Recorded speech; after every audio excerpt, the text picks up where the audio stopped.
That one is just absolutely beautiful.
Hey, everybody. Good to see you. Thank you for joining in tonight for another episode of Ghost Cats and Cryptids. I'll say hi to everybody on the side here. And B Mo was the first one in. It's good to see you. And then we had Kurt W. Kurt W is in the house. Wojo, boom. Make sure you tune in Tuesday nights to Wojo Show, home of the boom. Let's see. We had the lowdown. Jared, good to see you. I've been trying to keep track, but I lose track very easily on stuff. uh, Curious is in the house. Good to see you. I'm so glad you took some time. I know it's really late for you there. I'm looking forward to next Sunday. We're collaborating.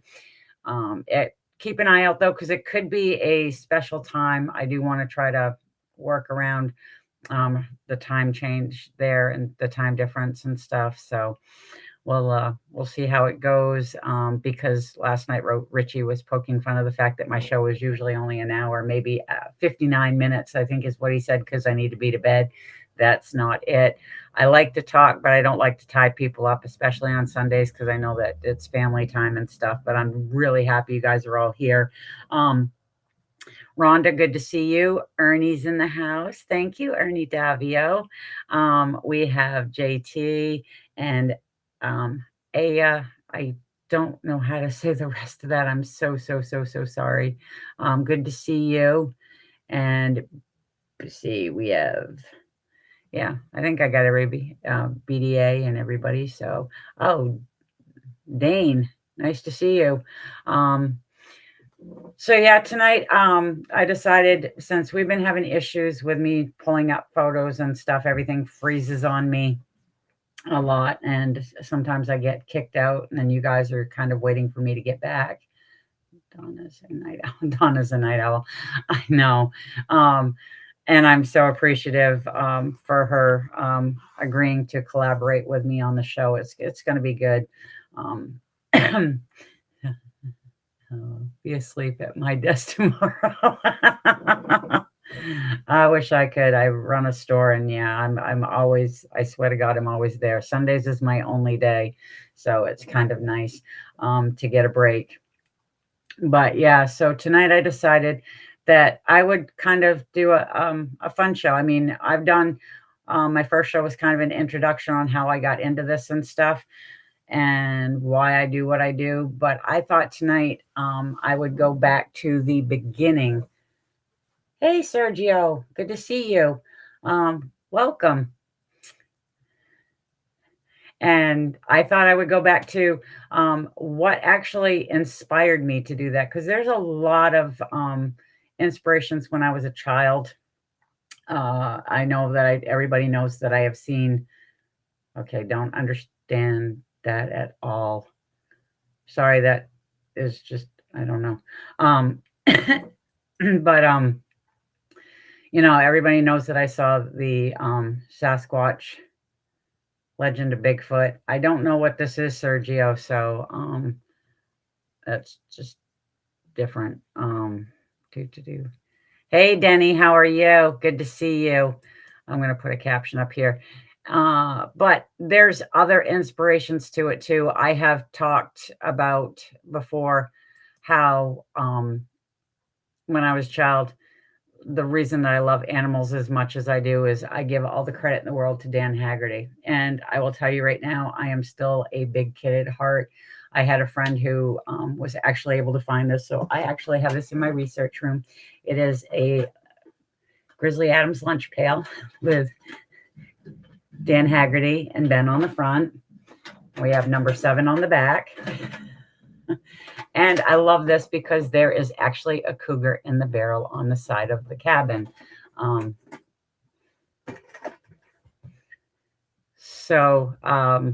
just, okay. So I decided that, let's just talk about some of the inspirations, and hopefully it has other people bringing up, what they found inspiring going into all of that. For me, it was a lot of it had to do with Dan Haggerty, the actor who played Grizzly Adams.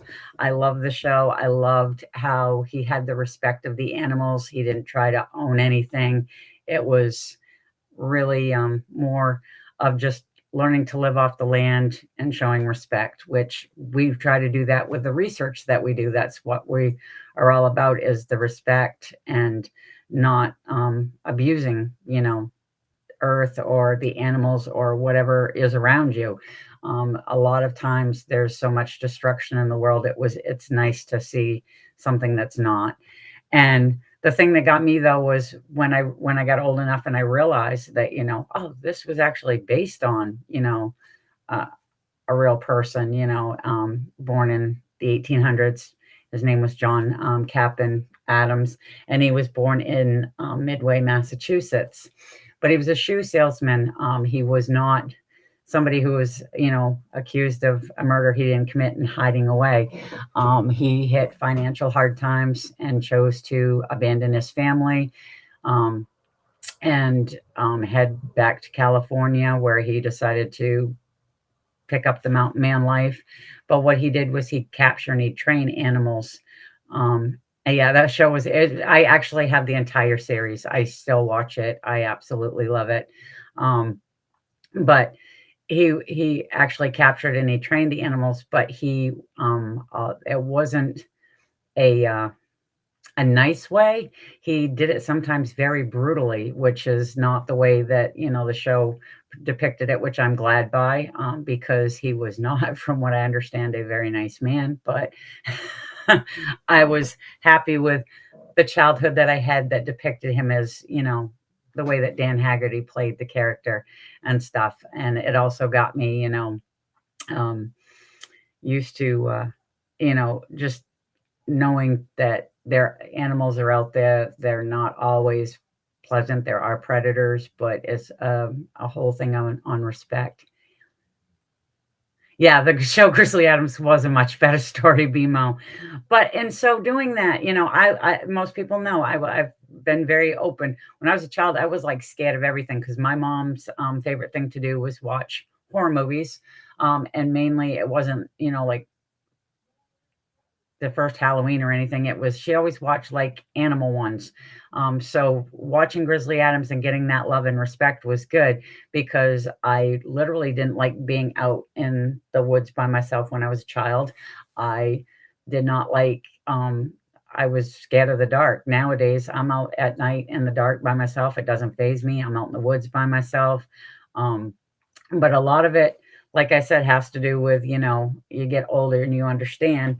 But as a child, most kids grow up and, boys want to be astronauts.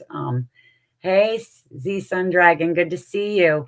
And I, of course, because a lot did when they were younger, want to be a marine biologist. And that had a lot to do with Jacques Cousteau. I loved watching his shows. I loved watching what he was doing in the ocean. And he was a big part of growing up and seeing all this wonder that was going on and the discoveries that were being made. And along with that came Eugenie Clark, because she did the same thing. I mean, she was the shark lady. And I still do have a major love and respect for great whites. They are my favorite sharks. I love watching. I love going on the ocean. I can't remember the name of the thing now. I want to say Ocean O page, but it will track the great whites along the eastern coastline, because I have said for years that they were off the coast of Maine, and was told that no, they're not. And now all of a sudden, guess what? They're all over the place out there and stuff. So Eugenie Clark, she would discover new species. She actually invented the first shark repellent. She was the one that liked to kind of disprove myths about sharks, like with the open water sharks. There's a theory that they have to keep moving. If they don't, they'll drown.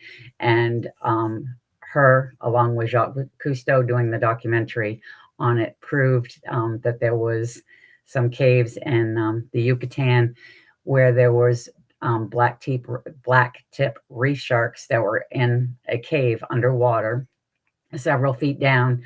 And the current that was going through, it was so much oxygen in it and stuff that they were able to it looked like they were sleeping. It was the sleeping sharks. And it was just so amazing for that discovery, and how she kind of, put herself out there, because, back then it was kind of a male dominated thing. I'm scared to death.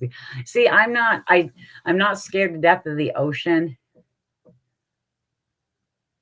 Yeah, and I thought it was great because my son, I homeschooled him in high school, and he had a fascination with marine biology. So one of his science classes that he did one year was all on marine biology. I actually talked to one of the local Marine Patrol officers, and we got him set up to volunteer at the aquarium in Booth Bay. So he got to do that for a while, and he was cleaning out tanks that they had, like sharks, the dogfish is what they are. But and so in the marine biology science book that I got him, it actually had a segment where it talked about Jacques Cousteau, which was like, yay, because now you get to kind of understand what I was going through when I was a child, and being able to see this and understand this. And he thought it was very cool that him and a friend of his were the ones who actually invented the first underwater breathing aspirator. And he was like, whoa. And I'm like, yeah, he did some amazing things, and it was just great. I love the ocean. There's so much still there. But we also found out in my childhood, and this is the sad part, because watching Jacques Cousteau, the one thing that I wanted to do when I got old enough was to learn to scuba dive, so that I could actually to go out on some of these trips and stuff. But because of Jacques Cousteau and Eugenie Clark, my dream was always to swim with great whites and not in a cage. The issue that we found out when I was about 7 or 8 is I have a major seafood saltwater allergy. Like if I go into salt water, I break out in a nasty blotches of hives, and I ended up hospitalized from it. So I said the one thing that I would have to do if I ever was able to live out this dream was, and everybody laughs at me, but I say this all the time, I would need a Scooby-Doo dive suit. If you remember the old Scooby-Doo cartoon, it went over the head. There was like no skin at all that you could see, and that would be about the only way that I would be able to do it. And I'd probably weigh a ton, and I would end up sinking, and it wouldn't work in my favor.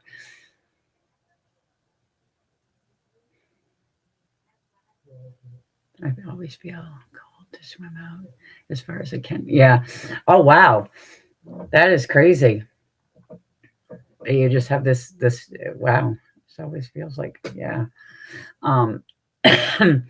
So I do go on boats though and stuff. I'm very careful with, not getting anywhere, which sucks because where I grew up, the ocean's right there. It was one of those, awful things that you end up finding out. Bubble Gene. Yeah. I would have to be a Bubble Gene, Scooby-Doo. I do. I need a Scooby-Doo dive suit, a submergible. Yeah, that would work too. It's just, yeah. I remember watching Jacques' grandson swimming with great whites a while back, and he did it without a cage. That was a lot further on down the years, but he did have like uh kind of like a, I wouldn't say a stick, but it was like a little poker thing. So when he was with the sharks, if they got too close, you poke them. And everybody was laughing at that. And I said, if you ever realize with great whites, when they attack like seals and stuff, they bite, they release, they bite, they release, and then they go back, because you'll see on their noses and the front part of their, I want to call them snouts, but um, when they do bite down, if they don't release, seals will scratch and bite and tear. So that's why they, a lot of times they have the scars and stuff that they have. And they are very sensitive there. So it's like he was poking them, and I was like, okay, well, I just need to make sure I have a pokey thing. But yeah, um, my son growing up though, he discovered the whole great white shark stuff too, but his was through Jaws, because that was a movie that I absolutely loved watching. And when he was in kindergarten, they did home visits at the time, and one of the woman that was coming to do it was like, okay, well, what's his favorite movie? And I said, I don't really want to tell you, because he's 4, and I'm going to be a bad mom here. And they were like, no, what's his favorite movie? And I said, Jaws. And they were like, oh my gosh, you let your son watch Jaws? And I said, I would rather have my son watch something that's not real than have him watch a half hour. At the time, it was National Geographic that did all this stuff, of a half-hour special on sharks, because it was more bloodier and it was a lot worse than the entire Jaws movie itself. So yeah, I said I did. I mean, I tried when I was younger, but he wasn't scared of anything, which is great. I was scared of everything. He wasn't. He was able to comprehend, what's movie and what's real. So I didn't stop him from doing it.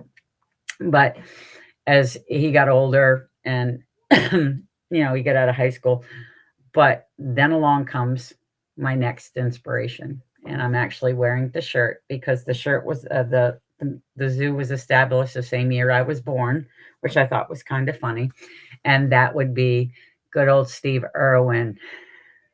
I loved The Crocodile Hunter.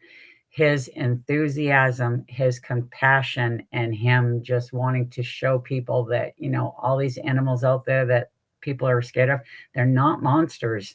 You just have to understand them and respect them. And I had so much admiration for his whole sense of being. Hey, Mickey, how are you? Good to see you. And I found him to be a true inspiration. And so even when, I'm still looking into like the Bigfoot stuff and people laugh and everything, I would always think though, there are people out there that are doing stuff, and yes, these animals exist, or whatever, but there's a passion to it, and they have a passion that drives them. And it, you just have to dig deep. And the passion that I had for, continuing the research with Bigfoot and doing the stuff that I was doing was just because of people, that were inspirations to me: Jock, Eugenie, and Steve. And being able to introduce them to my children and try to get what they're saying and what I'm saying, about trying to respect, the environment, respect Mother Earth, respect the animals that are on it. Yeah, he was a treasure. I cried and cried and cried the day I found out that man died. It was awful. I cried so hard. I think I cried for days, because to me, he was a treasure. The world lost a really, really special person that day. And the one thing I can say though, with Steve is, when he passed, it's very tragic, but he went out doing what he loves to do. And you can't ask for more than that. I did find, because I always liked Terry too.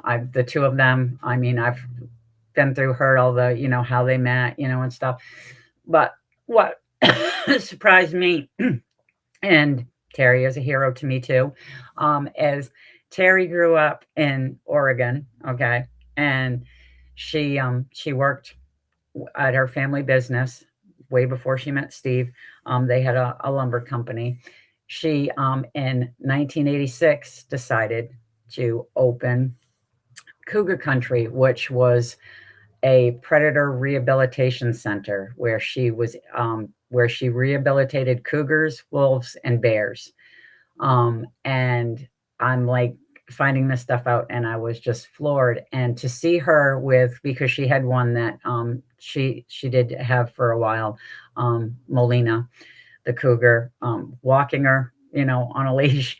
There's pictures of the two of them together, but she had a love and a respect for animals, and she did this. And when you look into it, the woman didn't have a degree on this. Okay, she didn't have any special degree. She did this because she was passionate about this, and it is just incredible. And then for her to go out, because she did go out to the Australian Zoo for it was some type of conference and stuff, and to meet Steve, and for the two of them to connect the way they have, um, and continue the work together, was just amazing. And with his passing, she picked up the torch and she kept it going. The woman is utterly incredibly, she's just amazing in herself, and yes, their kids are great. I mean, she's done just a wonderful job and stuff, and a lot of people give her, a lot of grief, and there's a lot of questions on, "Well, why don't you start dating again?" and stuff, and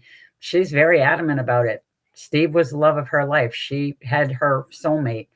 He's gone, she's continuing his work, and she has no intention, she just doesn't want to. Um, she's happy being at the zoo with her family, her granddaughter. I mean, they're all keeping Steve's work alive and well. I mean, when the place opened, it opened on 2 acres. When his parents opened the Australian Zoo, it was on 2 acres of land. Now it's on 300. They have done an amazing job. They still do all the conservation work. They travel all over the place to get the word out, and help with other types of animal organizations to raise money. And it's one of those things is you don't have to, and Terry said this, and I agree wholeheartedly, you don't have to put money into it. Just do little things. And that's what I like. It's like you just have to do little things, just change little baby steps, and everything will be fine. And I mean, Mother Earth will treat you the way that you treat her. And I think that's a great message, because there's so much, the population that keeps getting bigger and bigger, and there's so much area that is being torn down to build homes or complexes and everything else. The animals are being driven out. And hey, Sam, good to see you. And TM, I'm sorry if I missed you. I'm running my mouth and get going. And but that's why I just figured, I would do a show on inspirations, and these people did. They inspired me. They still do. Inspire me, and I hope that, because I mean, I don't have any fancy degree either, and I'm nobody special. I'm just a girl from Mid-Coast Maine, but I have a passion. I have a voice, and I try to inspire others to come forward to, like with their sightings with mountain lions, or, with whatever they want to do. I mean, I had a job when I was at the ICM. We'd have young kids come in. I don't know how many times that I would actually, like, one little girl had an interest in the Loch Ness Monster. We had these magazines that were from like back in the day, and they were only about like this thick. And I would actually just purchase it and say, here, start your research this way. And you'd see the kids' faces light up, and it was amazing, because they're the future. They're the future of this the future generation that's going to continue to either thrive or not. And I would hope that I can inspire them to keep doing what they love, to keep researching what they love, and to, learn to respect what's around them. And that's all I'm, trying to do. So I hope that it, you know, it helps at times and stuff. Hey, Lisa, how are you? Good to see you. Because it's like I posted on the Ghost Cats and Cryptids page. Curious was like, I love this. A friend of mine took a picture a while back, and I used it as my profile. I was out with him, and we had stopped at a very large pond. It was in the fall. The colors in the background are nice, but I'm staying out there taking pictures. The wind is just whipping by and stuff, and I look like a big old mess. But he took this picture, and I absolutely loved it because that is me. I'm not prim and proper. Oh my God, you met Steve? BMO, I am so jealous. Oh my gosh, BMO, I am so jealous. Ah. Yeah, and so, I look like a big mess. Well, I've been going back and forth with Sam, our amazing executive producer. I've been creating my own thumbnails for my shows lately, at least trying. It seems to be working out, but I was like, "All right, you have created some stuff, and I need some help with this." And she goes, "Go to GPT chat." She goes, and it can help you with that and stuff. I'm not much for AI, but I was like, I do want to see what I can try to create and stuff. And the last one that I did, I used the picture of my little brother Adam. I call him my brother from another mother and father. Um, he took it, like I said, I look like a mess, a big mess and stuff. But it was one of those that this is me. This is who I am. I love being out in nature. I love just being able to, research and stuff. So I popped that in, and I had to tweak two things. The thing did it on its own. It came up with everything in the photo, except it called me an ecology, what was it? An ecology educator. And I'm like, no, I'd prefer to be a conservation educator. So I fixed that instead of fox lover. And I said, no, I'm an animal lover. But those two little things was all I had to fix on it. And I have gotten so many people telling me how much they love it, but it is me. And I absolutely love that photo. I do. I mean, it is. Hey, Jason, how are you? Good to see you. Crikey. I know. I guess it's just amazing. Um, Steve was one of a kind. I love the fact that when my daughter was born, when most of you have seen my daughter, she's been on, she popped into Richie's birthday last year and stuff, and she's popped in here now and then. But when she was a baby, that's what we do is we would turn on DirecTV. We would lay on the couch together. She was 2 years old, and we'd watch hours of the Crocodile Hunter just because. And yeah, Steve, like I said, was one of a kind. It was tragic that he left so soon, but he left doing what he loves to do, and he has opened up the world, people's eyes to these animals and the world, and changed it. So I mean, I've got nothing but the utmost respect for the man and his family. The kids are continuing on the work. Robert is quite a bit like his father. He's quite a bit like his father, and he does take the questions pretty well too. I mean, he gets a lot of strange questions, but he handles everything very gracefully. So, but yeah. So, and then as I got older, okay, I've got Steve, I've got all this stuff, but I have to say, if it wasn't for my husband telling me, do this, go for it, you can do this, I probably wouldn't. And my kids, my son is right into the whole cryptid thing. He's more of a paranormal person, though, which I told him he could keep doing that because that's not me. I'm not into any of that stuff. I do have a lot of friends that research it. I respect them. I just tell them that, I don't want anything that can follow me home and torture me for the rest of my life. That's fine. I'd rather deal with the animals. And the way I say it, if I get ripped to shreds, it's on me. But I try my best not to. but yeah, my family is amazing. It's great because my husband does. My mom, when she was alive, thought that her words to me with this whole thing was, I must have bats in my belfry. She thought I was crazy. But I have never been a conventional girly girl. I have been always been more of a tomboy. Always kind of done things my way. Even though I was quiet and shy, I still did things my way. Growing up, like I said, when you're little, you want to be a marine biologist. Well, I decided when I was about 10 years old, you know what? I want to drive a truck, a big rig.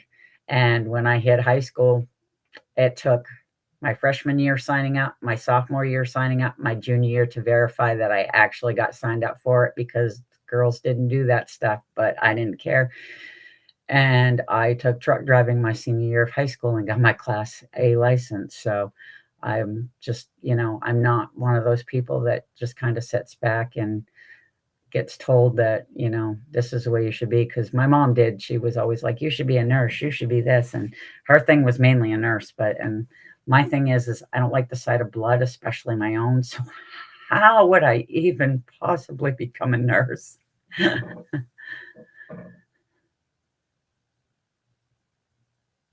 All my animals stuffed. Well, I've got my buddy back here, right there, Dobby. But that's the only one that I've got. So,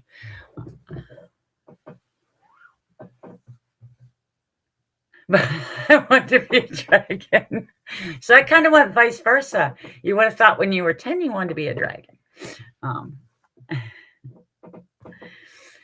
Yeah, no, it does. I think it's cute with kids, because like I said, I want to be a marine biologist, which I still would have loved to have done. And then, I find out that, guess what? You can't do that. I couldn't be a nurse. There's no way. No, I don't. I don't like the sight of blood, which is weird because, I won't watch hospital shows, but I don't mind shows like Criminal Minds and CSI and all that stuff. That stuff never bothers me. And I was kind of like, that seems so wrong. But that's why I always tell everybody to don't screw with me, because I've watched too many crime drama shows and I do know how to dispose of a body and get away with it. Yeah, 90s was the X-Files. Yep. I love the X-Files. That Skinwalker one, though, with a werewolf or whatever, the Native American one, that one scared the shit out of me.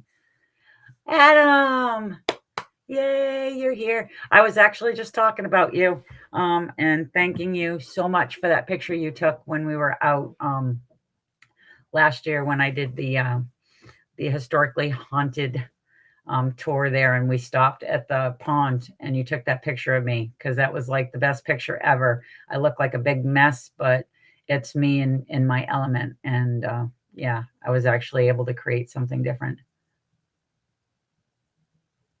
Yeah, there's a lot of stuff nowadays that's not. I mean, because people keep going, well, your job's kind of rough. You're like there 6 days a week and you're kind of like there, constantly. Maybe you should, the school's looking for something you could, yeah, I can't do that. Sorry. There's just too many changes and stuff nowadays. And I wouldn't be able to handle it. Like I said, um, it's hard, but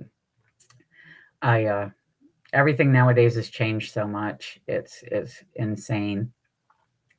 But with the inspirations of my family and stuff, and being able to do the stuff that I was doing, and then continuing on with my research, Scully and Mulder. Heck yeah, yeah, yeah. No, that was a great show. My husband has most of the series on that.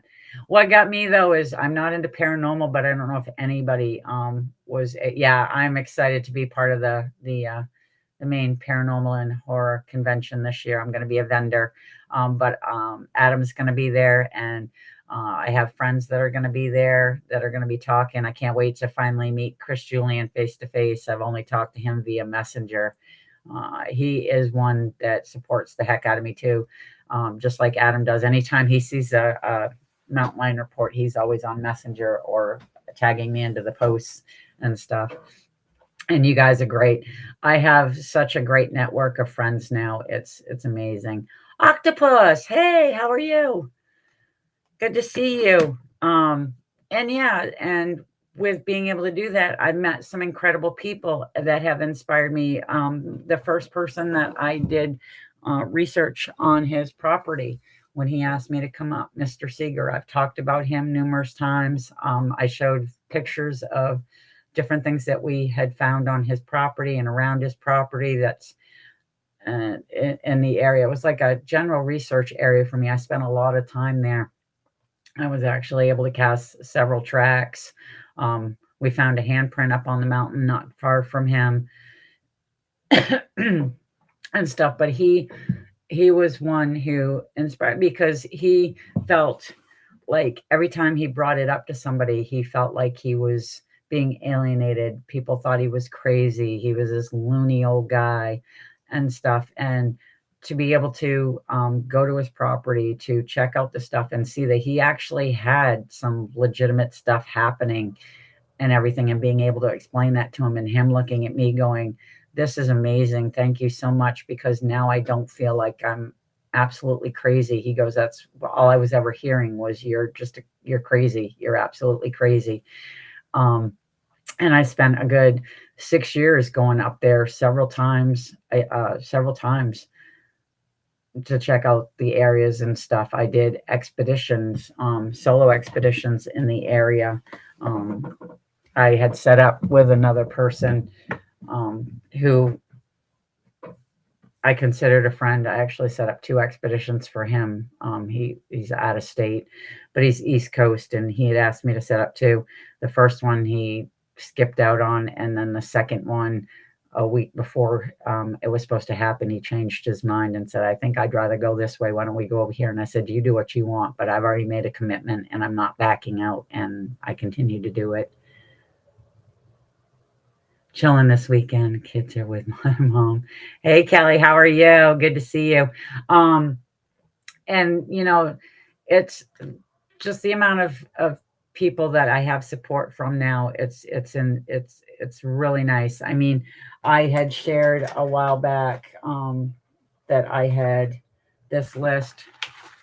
There's 2. This is the first list that I got, and this I got from, and it has his name right on it on the top, Richard Brown.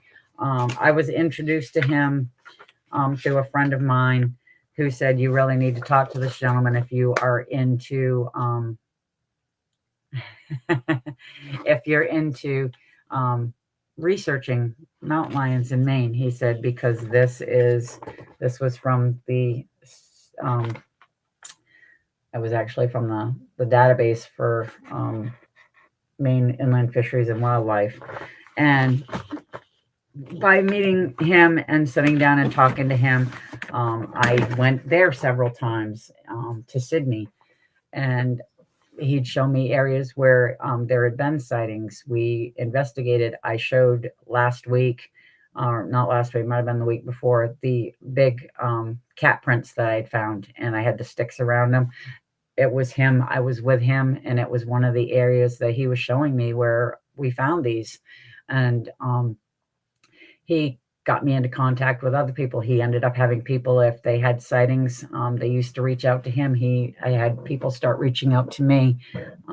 And it was just, he was an inspiration, because he had done a lot, though. I mean, this man, he was showing me pictures. He was friends with Evel Knievel. You know, he knew the Warrens. He knew, you know, so many people. He had such connections with, you know, the paranormal and with cryptids and stuff, but he stuck to his guns. He got a lot of crap, just like most of us do. He stuck to his guns, and he just, you know, decided people are going to say what they want. He doesn't care. He just wanted to be able to share his knowledge of stuff with people who had the same interests and stuff. And he shared a lot of his wealth and knowledge, you know, his knowledge, not his wealth, his wealth of knowledge with me on the topics of Bigfoot and with the mountain lions and stuff. I was sad when he passed, but I'm thankful for the time that I got to sit down and just learn from him. Do you know anything interesting about that island with the huge spiders? Something? No, I do not. I will have to look into that and make sure that I avoid that because I am, yeah, I have a spider phobia. And that is one thing though, is there is a lot of reports. Carl Schuker does in the South. I'm not sure exactly which states, but there's reports of big ass freaking spiders. Um, and I actually like that movie, Big Ass Spider, but that's because it doesn't look like a really real spider. It does at first, and that freaked me out. But once it got bigger, I thought the movie was hilarious. If you've never checked that out, um,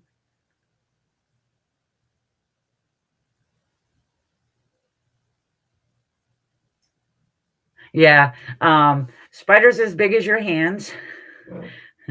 Yeah, they're usually the ones that you'll find down in South America because the biggest ones are the Goliath bird eaters. But Australia actually has their daddy long legs is I think a huntsman spider, which is supposed to be harmless, and that is as big as a dinner plate. That thing is massive. I have seen videos of those in somebody's car, and I was like, I would wreck my car in a heartbeat the second I saw that damn spider come out. I don't care if it's harmless or not. You would like to find them, but you would like to find it. Well, you go right ahead. And no, I haven't seen that from the south. I mean, yeah, I'm out too. Yeah, I'm sorry. Yeah, it was my son. Like I said, he likes anything that's different. And I remember when he was 12, I was pregnant at the time with my daughter, and he wanted to see the movie Eight-Legged Freaks. And I'm like, nope, nope, nope. I cannot do this. I cannot do this. My husband's like, yeah, you can. We're gonna go. And so I'm sitting there. Yeah. You've seen the giant spiders? See them? Because I mean, there's like been reports of like ginormous freaking spiders down south. I mean, ginormous, and it's like not cool, not cool at all. Um, I'll stick up here where we don't have to worry about that. I mean, we have wolf spiders and stuff, but I still stay away from them. No. um, so yeah, so here I am at the movie theater. I'm probably let's see, 7 months pregnant at the time, and here my husband and my son are watching this movie, and I'm sitting there, and every time something I know that they're going to show one, I look down. My husband's like, "Oh my god, this movie is great, man! They made these things really realistic." Like, and I'm like, "I don't care." And then there's scenes where you got people in the theater laughing their butts off. I'm like, I don't care. I'm not watching it. So most of the time I spent the movie just staring at my husband's shoulder. You're in mass. Oh, cool. Yeah, it depends on the spider too. Yeah, that movie TM was just off. I mean, I guess it was funny, but I'm not a spider person. And then when it was over with, everybody was like, "Oh, it was so good." And I'm like, "You guys, you're idiots. Okay, you got trapdoor spiders. They didn't freaking move. Okay, they weren't in the caves. They weren't in the caverns. They're not all dead. Stop being dumb." And that's why it's like I've taken tests before too on, little social media tests there on could you survive a horror movie? Hell yes, I can. I'm not stupid, okay? I'm not gonna run back here or, hide here where, hello. And I sure as the hell ain't gonna hear a noise and start walking up to somebody going, hello. I'm just gonna go in the other direction. Just, I'm not gonna work that way. So we're gonna move on here. We get done talking about Richard, and yeah, the spider thing. Yeah, I've seen pictures. We do have some huge. Yeah, wolf spiders are big. They are.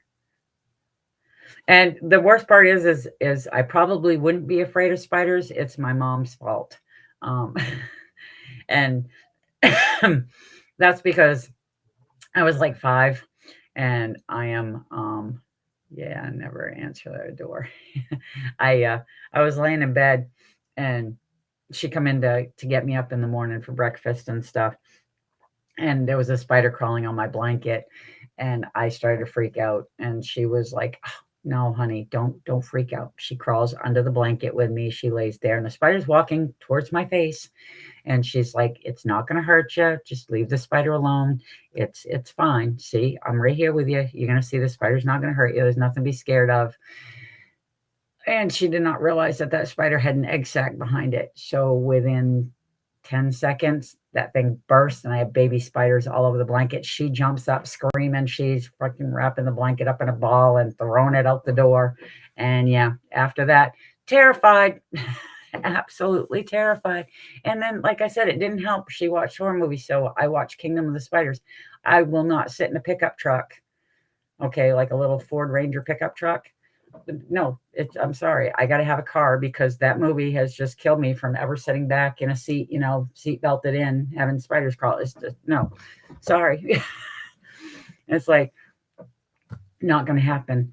But anywho, enough about my phobias and fears that I'm spreading off onto everybody else in the chat. Yeah, the tarantulas, I will say, they usually don't freak me out as bad because those things are huge and I can see them coming. So I can scoot in the other direction. What freaked me out the most though is because I did not know this at the time and now I do know it. And thanks to Meatloaf, I know it even more so now. The singer, because he had it in his book. But my son, when he was little, he always wanted a tarantula. Mom, I want a tarantula. Nope, nope, nope. His uncles were living out in Arizona for a little while, and he was on the phone with his Uncle Ivor. He was probably 7 or 8 at the time. And Ivor says, I'm going to be back for your birthday. What would you like? And he said, I want a tarantula. I was like, okay, I'll bring you back a tarantula. And I'm like, no, you won't. He's like, yes, I will. I'll bring him. No, you won't. And so I took the phone away from my son and I said, you're not going to get him a freaking tarantula for his birthday. And he's like, why not? And I said, because he's 7.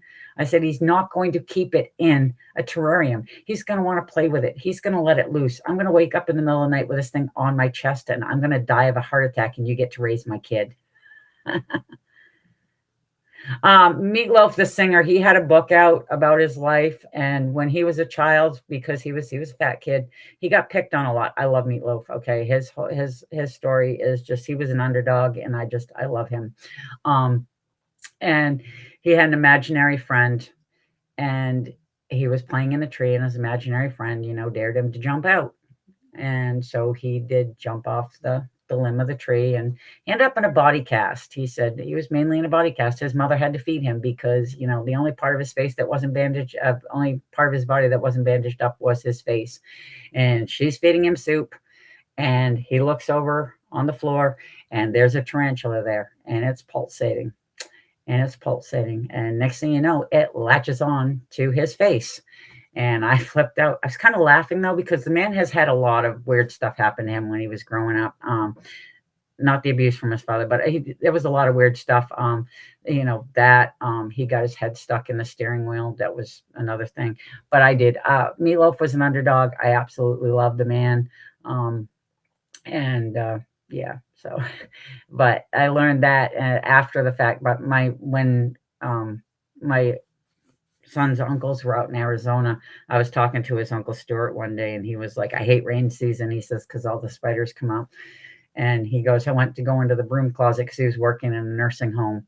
And he said he opened up the door, saw the tarantulas, and he backed right out. And I said, this guy's a big guy. I mean, he's built like a freaking wrestler. And I was like, dude, you're scared of a spider? And he goes, no. He goes, I'm scared of spiders. They pulsate and they can freaking leap. And I was like going, okay, I know that some spiders can jump, but I didn't realize they actually have good leaping ability. So yeah, as long as they're over there and I can see them and go in the other direction fast enough that it doesn't jump on me, I'm good.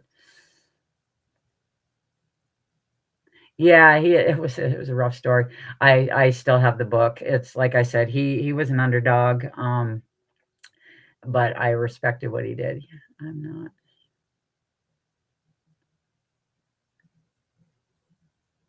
Call him Bad Bob. Yeah. Well, like I said, he got picked on a lot and he didn't have friends. So yeah, he called it his imaginary friend, but we'll see.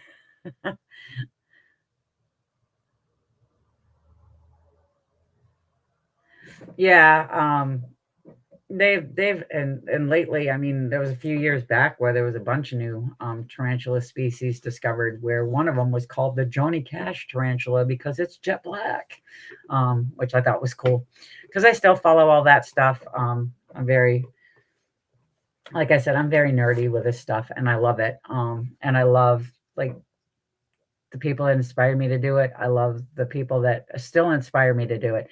And I have to say that when it comes down to it, you know, I have my family. I had, Mr. Seeger, Richard helping me throughout.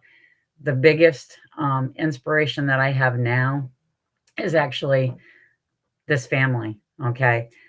Being welcomed in by Richie and Wojo and Sam and all of you, and being able to discuss what I do, being able to give others a voice to discuss it. You have no idea what that means. It's just incredibly, incredibly humbling. I appreciate everybody so much. Hey, Tim, good to see you.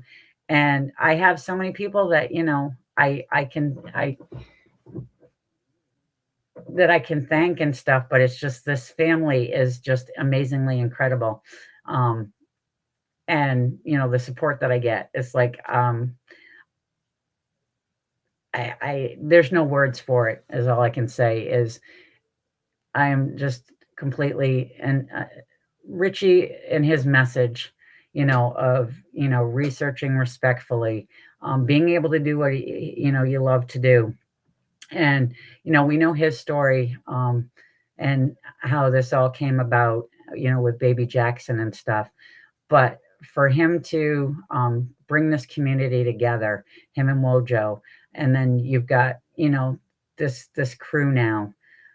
It's completely amazing, and I'm so thankful to be a part of it. And I'm so thankful that you guys have welcomed me in.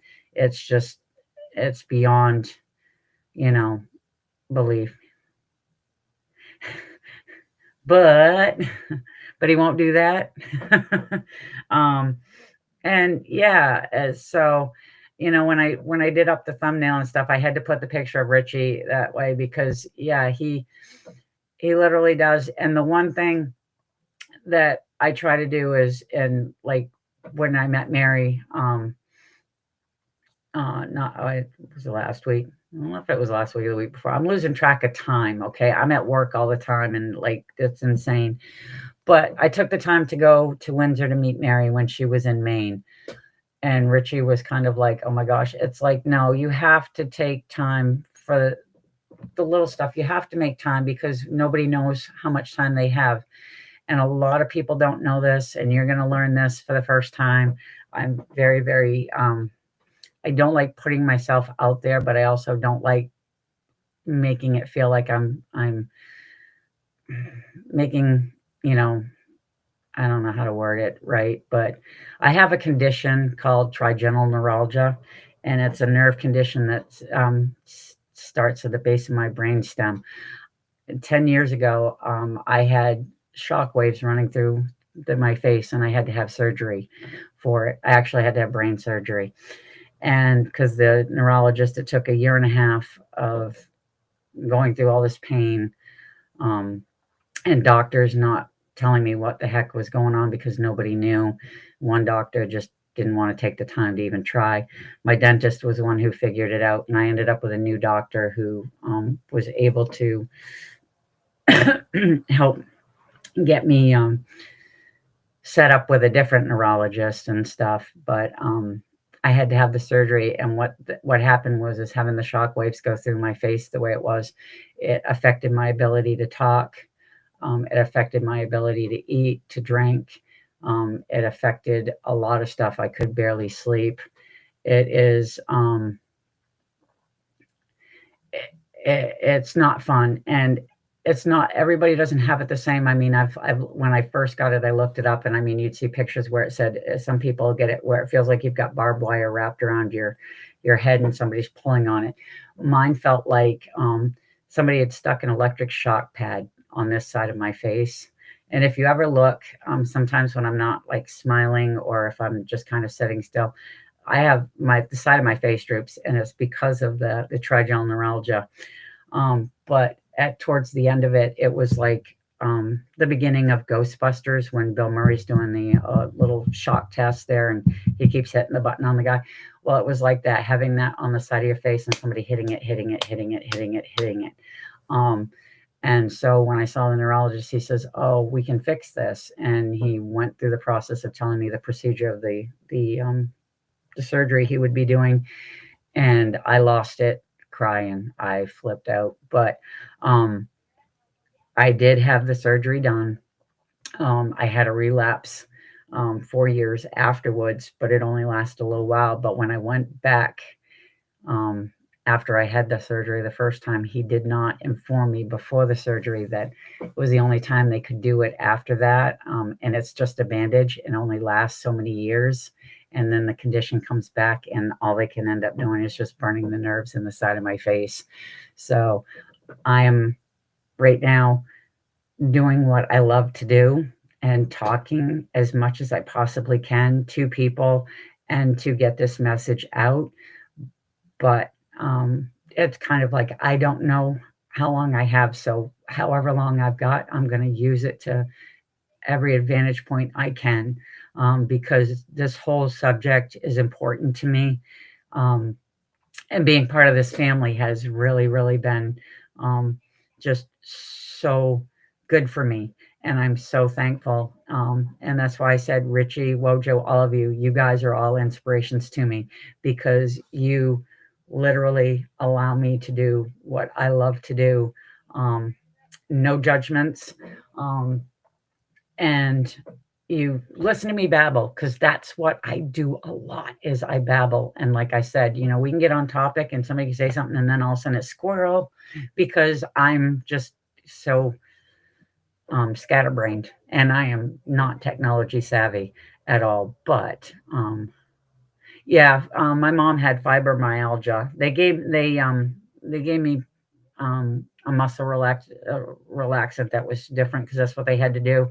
They also gave me pain medication, which I refused to take because the dosage was too high, and I don't like taking meds anyways.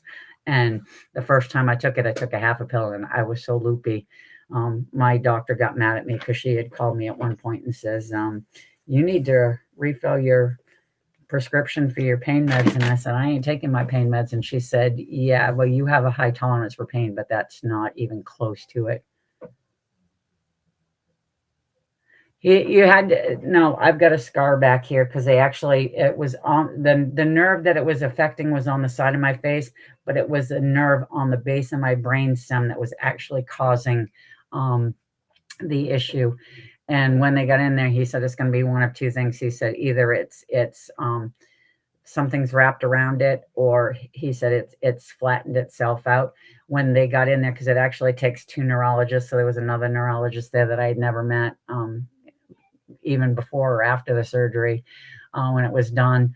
But they said that one was the worst case they'd ever seen, because it literally had a vein wrapped around it and another nerve pressing on it. So it was really difficult, to the point that the surgery took a hell of a lot longer than it was supposed to, because supposedly, I don't remember it, thank God. I started coming out of the anesthesia in the middle of the surgery, so they had to give me more. But because they did that when I came out of anesthesia, I was so sick. I was sick for like 12 hours. It was not good. But like I said, I don't usually say stuff because I don't want people feeling sorry for me. I just want to be able to keep doing what I'm doing, and for as long as I can. And if it comes down to a point where I can't do it anymore, then at least you have an understanding of why and stuff.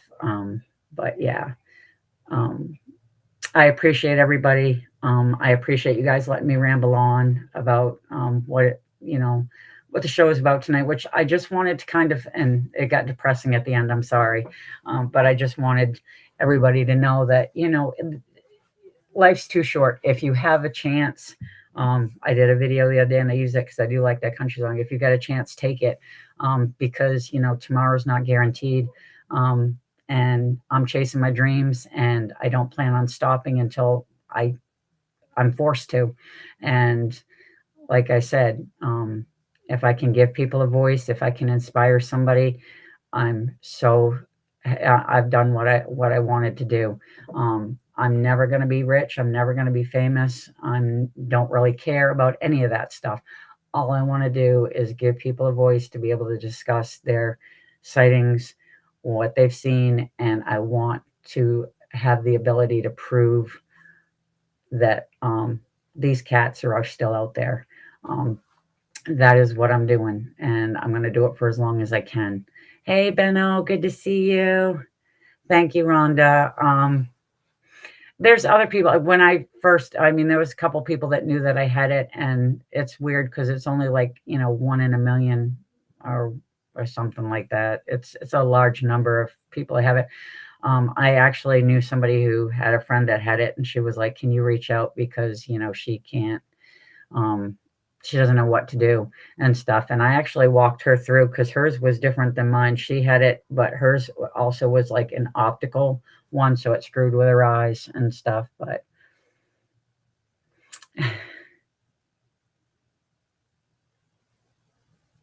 holy cow. Wow. You keep track of that stuff, BMO? Oh, that's awesome. And by the way there, Mr. Richie B. Okay, my show didn't end at 6:59. I am not in bed snoozing, okay? I'm still talking, although I am going to end the show. Next week, though, it probably will be a lot longer due to the fact that it's going to be a special show. And I hope D Hoot's watching because she was the one that brought up the topic. And then as soon as she did, I go down rabbit holes, and then I got into a lot of rabbit holes that I didn't quite understand. So I had to reach out to Curious. All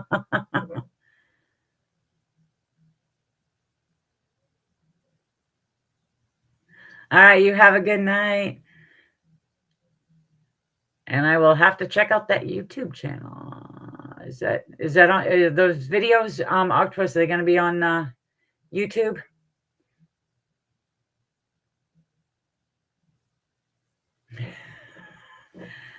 Well, I appreciate it, BMO. And like I said, I appreciate everybody being here. Make sure Tuesday night that you tune into Wojo's show, Home of the Boom, with his co-host, Mr. Richie B. And then Friday night will be Sam's Pretty Paranormal at 9 p.m. Sam is back. Woohoo! Sam's back. Sam's back. And then Saturday night will be the Big Boss Man, Mr. Richie B. And Banter with Richie B with Wojo as his co-host. And then next Sunday, I will be back. Like I said, I'm not sure if it's going to be at 6 or if it will be a special time. I will make sure to let everybody know, try to give everybody advance notice, but it will be me. And yeah, they'll be here soon, probably on a new channel. Okay, cool. Just let us know so we can check them out. Okay, Octopus. And I am so excited to have Curious helping with a show next week. So it's going to be a nice little collaboration, and I really, really appreciate her doing that. So remember, when it comes to research and life in general, sometimes you just got to say, what the hell? Good night, guys. Bye.